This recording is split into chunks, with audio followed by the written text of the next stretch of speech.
معزز سامعین کرام، السلام علیکم ورحمۃ اللہ تعالی وبرکاتہ۔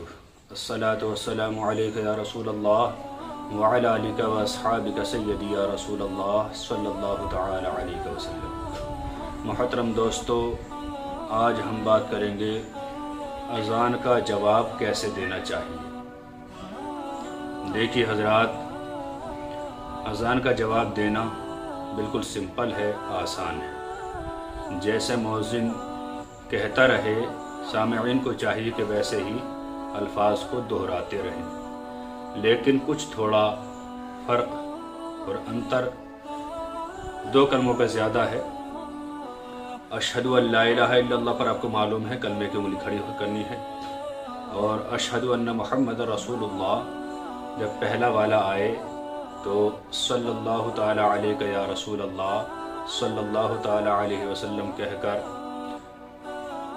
انگوٹھوں کو چوم کر آنکھوں سے لگانا ہے۔ دوسرا والا آئے اشہد ان محمد رسول اللہ تو انگوٹھوں کو چوم کر آنکھوں پہ لگانا ہے اور پڑھنا ہے قرۃ عینی بکا یا رسول اللہ اللہم متعنی بالسمع والبصر، پھر آنکھوں سے انگوٹھے ہٹا دینا ہے۔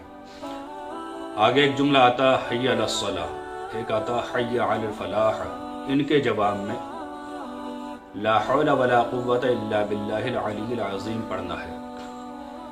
یہ اعتراض کیا سائل نے کہ حضرت لا حول کیوں پڑھا جاتا ہے؟ دیکھیے، لا حول کوئی بری چیز نہیں ہے، یہ شیطان کو بھگانے کے لیے پڑھا جاتا ہے، اور حی علی الصلاۃ اور حی علی الفلاح کا معنی ہے آئیے نماز کی طرف، آؤ کامیابی کی طرف۔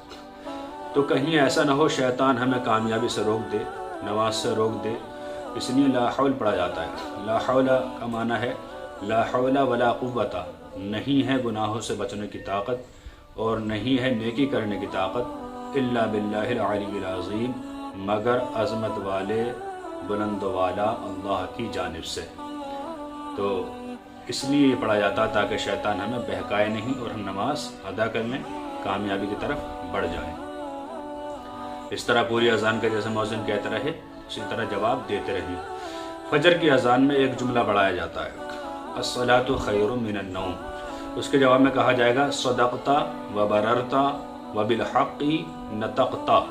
صدقت کا لفظ بھی آیا ہے، دونوں ٹھیک ہیں۔ اور اسی طرح اقامت جب کہی جاتی ہے اس کا جواب دینے مستحب ہے، اس میں ایک لفظ آتا قد قامت الصلاۃ، اس کے بارے میں کہا جائے گا جواب میں اقامہ اللہ و ادامہ الی یوم القیامہ۔